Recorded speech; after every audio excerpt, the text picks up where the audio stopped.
한편으로는 업무 범위도 굉장히 확대되시고 뭐 직원들의 피로감이 같이 올라가고 있다라고. 누구냐 너? 그래서 직원분들 피곤하게 느끼시면 그 피곤은 또 시장이 또 이렇게 풀어드려야죠. 진실의 방으로. 예.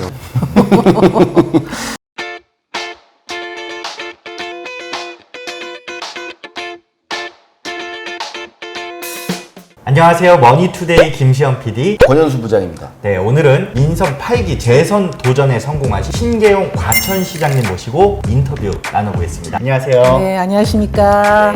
반갑습니다.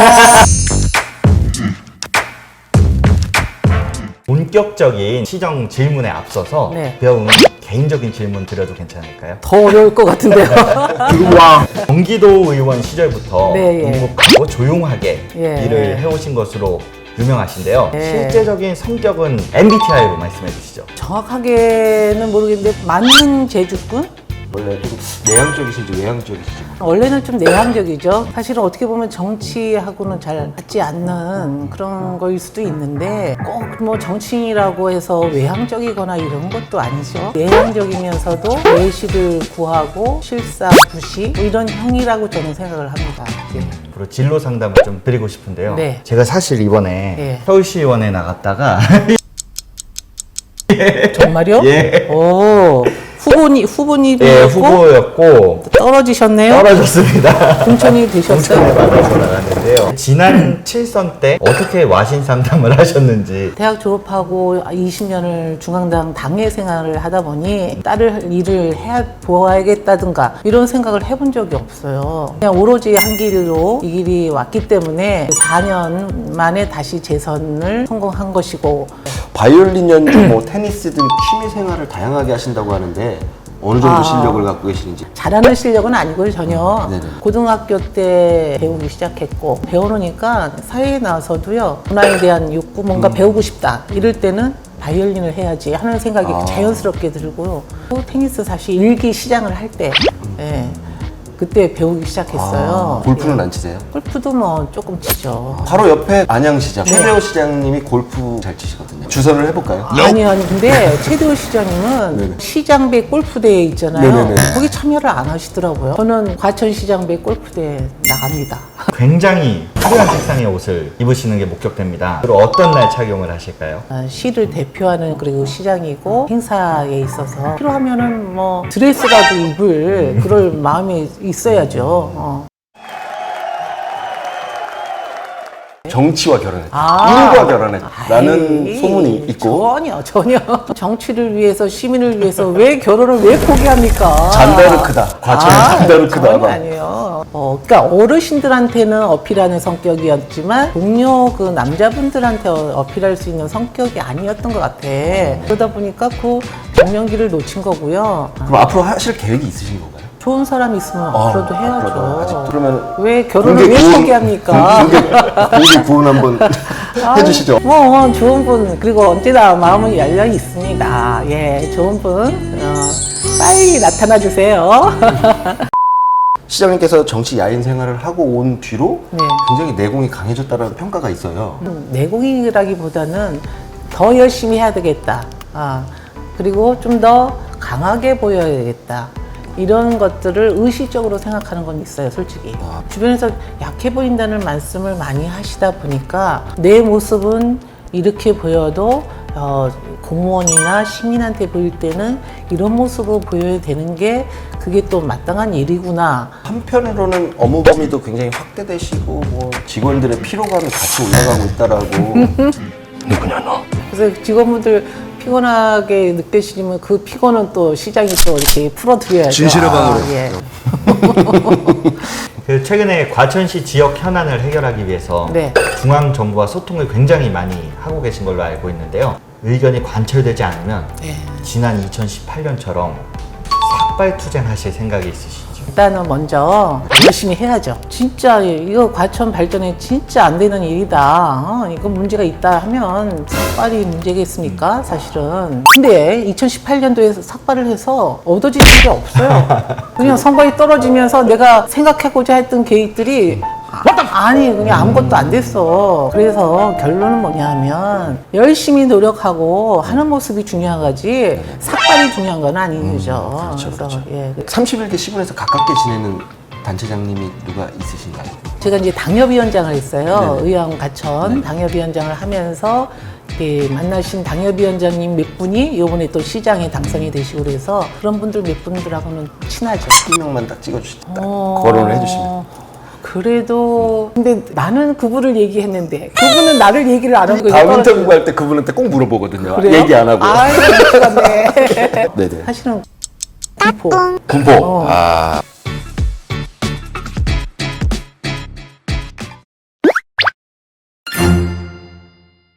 민선 8기 지역 현안 1호로 네. 환경사업소 이전을 지금 추진 중인 걸로 알고 네. 있는데요. 어떻게 풀어가실지. 이게 입지에 문제가 굉장히 많지 않나요? 지금 입지 선정. 가장 중요한 것이 입지 선정의 문제인데 그것이 혐오 시설로 지금까지 인식이 돼 있어서 뭐 이쪽에 가면 이쪽 주민들이 저쪽에 가면 저쪽 주민들이 반대하고 있어다 보니까 이게 결정을 못하고 한 3, 4년 이렇게 지지부진하고 있었던 이런 상황에서 지금 해도 앞으로 6, 7년 후에나 그 시설이 들어와요. 하수처리장이 시설이 노후화돼가지고 진짜 어느 날 뭐 스톱할 수도 있는 그런 상황이기 때문에 이거는 우리 과천시만의 문제가 아니라 구토부도 좀 같이 나서서 해줘야 되는 부분이 있어서 1호 결재를 하면서 대책위원회를 구성을 했고 하남이라든가 용인이라든가 선진지 네네. 시설도 견학도 하고 그러면서 주민들이 하수처리 시설이 이렇게 혐오 시설만은 아니구나. 그리고 지상을 어떻게 활용할지 이용할지에 대한 이런 관심들도 이제 약간 인식이 조금 변해가고 있는 상황이라고 저는 파악을 하고 있고요. 좋게 잘 되리라고 믿습니다. 예. 정부 청사부지에 네. 서울대학교 데이터 사이언스 대학원 유치를 검토 중인 것으로 알고 있는데요. 네. 계획과 기대 효과가 어떻게 되지요? 과천이 이제 정부 청사가 세종으로 이전하고 나서 그러면 그동안 행정도시였는데 우리 과천을 어떤 도시로 변화시킬 것이냐. 요즘에 이제 자족도시 얘기를 많이 하고 4차 산업과 관련한 무슨 첨단 도시 뭐 이렇게들 얘기를 함에 있어서 서울대학교 원장님께서 반도체와 관련한 인재 육성이 필요하고 그런 인재 육성의 어떤 교육 장소로서 좋은 데가 과천이다 이런 칼럼을 쓰셨길래 그래서 면담을 했고요. 과천에 반도체를 비롯한 미래 산업과 관련한 인력 양성 대학 중요한 요소라고 생각합니다. 그래서 한 도시가 발전하기 위해서는 대학도 꼭 필요하거든요. 과천에 대학이 없습니다. 대학이 없고 대학원이 없다 보니 유치하려고 노력을 하고 있습니다. 원희룡 국토부 장관 명담 예, 등 예. 과천시 지역 현안 챙기기 행보를 계속 하고 계시는데요. 네, 과천 위례선과 관련해서는 이게 제가 일기할 때는 3차 국가 철도망 계획에 반영이 됐고 그 이후에 4차에 이제 반영이 됐고 그동안은 국토부하고 협상을 하면서 기본 계획 갖고 얘기를 했고 이걸 이제 민재가 들어오면서 아마 제안서를 내고 하는 이런 상황인 것 같습니다. 여기에 들어가는 비용 대 나올 수익 이걸 갖고서 제안을 하다 보니 아무래도 우리 과천이 인구가 작고 뭐 유동인구가 많은 그런 도시도 아니도 이러다 보니 혹시라도 인자 제한에 빠질 수 있는 이런 상황이 다분하죠. 그래서 그동안 국토부하고 얘기한 이런 것들이 꼭 좀 반영될 수 있도록 해달라는 그런 건의를 드렸습니다. 뭐 가련동 과천 지식정보타운, 그다음에 과천지구, 주암지구 뭐 이렇게 개발 계획들이 있잖아요. 네. 그러면 이제 지금 이 개발 사업을 어떤 방향으로? 청사가 나가고 나서는 이제 우리 스스로 이제 이거를 발전시켜야 돼요. 문제는 전부 이게 그린벨트라. 네. 그래서 그린벨트 해제 권한은 국토부에 있는 거예요. 네. 그래서 보니 이 다 개발공사 자체가 국토부 LH하고 지금 가게 돼 있는 거거든요. 뭐 4년 안에 저희 그 정해진 플랜대로 가긴 가겠지만 저는 그런 생각을 해요. 시민들이 볼 때는 발전시켜 가는 그 과정을 지켜보고 그런 과정에 있어서 주민들의 요구사항이라든가 불만이라든가 이거를 그 당시 시장은 어떻게 처리를 하고 주민들하고 어떻게 소통을 하면서 어떻게 방향을 잡아가고 있는지 이런 것들을 보고자 하는 거지 이 시장 임기 안에 뭐가 달성이 됐고 뭐가 안 되고 이거는 이런 큰 개발 사업과 관련해서는 큰 의미는 없다. 언젠가는 될 것이지만 그 과정에 이 시장이 어떻게 대응을 하는지 이 시를 바라볼 때 그런 생각을 하게 되더라고요. 민선 6기 재임 시절 당시에 네. 이 과천시의 정체성과 네. 도시 브랜드 구체화에 공을 들이신 것으로 알고 있거든요. 네. 그 이번 8기에도 그때와 연속성 있게 추진하실 계획이신가요? 내가 시장이 되면 시정 구호도 바꾸고 뭐도 바꾸고 이러는데 시민들은 구호가 바꾼 게 중요한 게 아니거든. 그죠? 이번에 8기가 되면서 옛날 시장님이 쓰던 시민이 만드는 행복도시 과천 이거를 그냥 그대로 쓰겠다.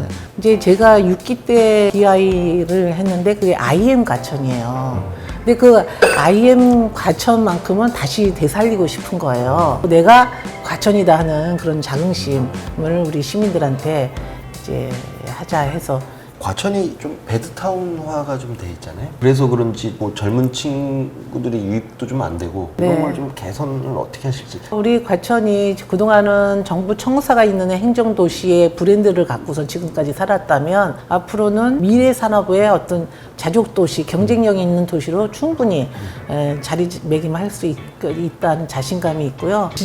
지시정부타운에 입주기업체 400개 정도 들어올 것이고 일단 중앙정부 지침에 의해서 이제 청년 주택 이런 공급도 많이 늘어나고 주택 그 정책 방향에 있어서 청년이 들어와서 살 수밖에 없는 그런 지금 구조가 돼 있습니다. 그래서 젊은 청년들이 들어와서 좋은 기업체에 취직을 하고 자족도시로서 젊은 과천 지역으로 아마 자리매김할 수 있을 겁니다. 마지막으로 하나 더 여쭤보면 어떤 시장으로 남고 싶으세요?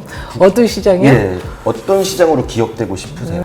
일기 때도 일 하나만큼은 그래도 신경이가 그래도 추진력 있게 잘했다 하는 평가를 받고 있다고 주위에서도 말씀을 하시니까 2기 시장 하면서도 일을 잘했다. 왜냐하면 우리 과천이 지금 일을 해야 되는 그런 시기거든요. 일 잘하는 시장으로 그냥 계속 얘기가 되고 있으면 좋겠습니다.